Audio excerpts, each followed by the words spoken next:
అందుబాటులో ఉండి పనిచేస్తున్న వ్యక్తిని మళ్ళీ దేవుడి దయ వల్ల మనకి మీ అందరి ఆశీస్సుల వల్ల చంద్రబాబు నాయుడు గారి ఆశీస్సుల వల్ల మళ్ళీ మనకి టికెట్ కేటాయించడం జరిగింది.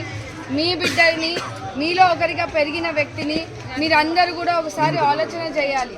ఇక్కడ రాజకీయం చేసే వాళ్ళంతా కూడా ఓట్లు అడిగిపోతూ ఉన్నారు, కానీ మళ్ళీ మన సమస్య వస్తే మాత్రం ఎవరు మన దగ్గర రావట్లేదు. అవునా?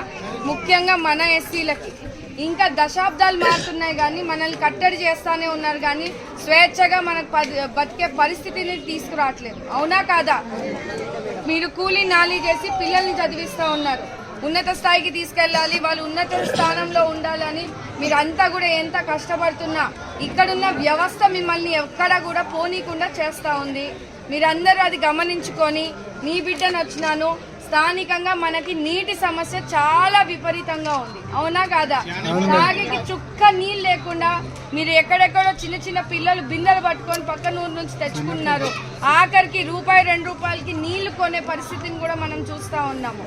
మీరందరూ గమనించండి. దొంగ హామీలకి మీరు ఎవరు కూడా బలి కావద్దని మళ్ళీ మీ బిడ్డగా మీ అందరినీ కూడా ప్రార్థిస్తున్నాను. ఇప్పుడు తెలుగుదేశం పార్టీ హయాంలో ఉన్నప్పుడు, తెలుగుదేశం పార్టీ ప్రభుత్వం ఉన్నప్పుడే మనకి గండికోట నుంచి నీళ్ళు తెప్పించే ప్రయత్నాన్ని మనము పెట్టాము. మళ్ళీ ఇప్పుడు ఈ 5 సంవత్సరాలు మనము అధికారం కోల్పోయినాం కాబట్టి ఈ వైఎస్ఆర్సీపీ ప్రభుత్వము ఆ నీళ్లు తీసుకొచ్చేదానికి కూడా విఫలమైనారని మీరందరూ కూడా గమనించాలి. ఈ 5 సంవత్సరాలు మీరు ఇంత బాధలు పడుతున్నా, చుక్క నీరు లేకపోయినా కూడా ఎవరికి చెప్పుకోవాలో తెలియలేని పరిస్థితిలో ఇవాళ ఈ ప్రభుత్వం తీసుకొచ్చింది. అవునా కాదా?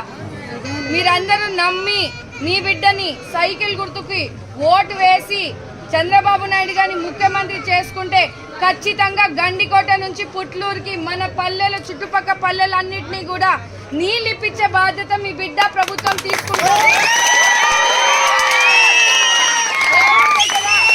దేవుడి దగ్గర మీ అందరికీ కూడా హామీ ఇస్తా ఉన్నాము. మీరు ఎక్కడా కూడా మోసపోకుండా చదువుకున్న బిడ్డని నేను మీకు స్థానికురాల్ని, అందుబాటులో ఉండే వ్యక్తిని, ఏ కష్టం వచ్చినా అర్ధరాత్రి అయినా మీ అందరి కోసము నేను ముందుండి మీకోసం పని చేయడానికి సిద్ధమై ముందుకొచ్చాను. దయచేసి మీ బిడ్డను ఆశీర్వదించండి, సైకిల్ గుర్తుకి ఓటేయండి. నీళ్ళు ఇప్పించే బాధ్యత మన ప్రభుత్వం తీసుకుంటుందని సందర్భంగా ఎన్నికలు టైం దగ్గరికి వచ్చిందమ్మా. ఎన్నికలకి చాలా మంది ఓట్లు అడిగిపోతా ఉంటారు. అవునా? ఈ 5 సంవత్సరాలు ఎన్ని కష్టాలున్న ఆడపిల్లగా రాజకీయంలో ఎదుర్కొని ఇవాళ మళ్ళీ మీ ముందు నిల్చుంది.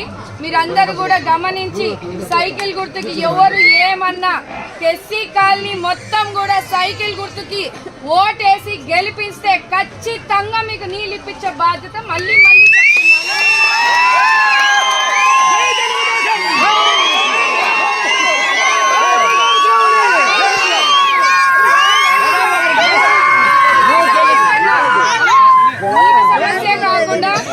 గ్రామంలో చాలా సమస్యలు ఉన్నాయి. రోడ్లు లేని పరిస్థితి, లైట్లు లేని పరిస్థితి, కాలువలు, డ్రైనేజీ ఇవన్నీ కూడా చాలా ఇబ్బందికరంగా ఉన్నాయి. మీరందరూ కూడా నాకు అవకాశం ఇవ్వండి. ఖచ్చితంగా మన గ్రామాన్ని, మన కాలనీని అభివృద్ధి అవకాశం ఇస్తాం.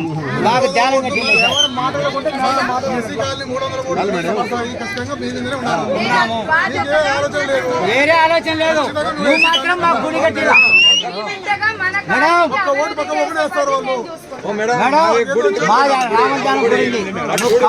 గుడి కట్టాలి సార్.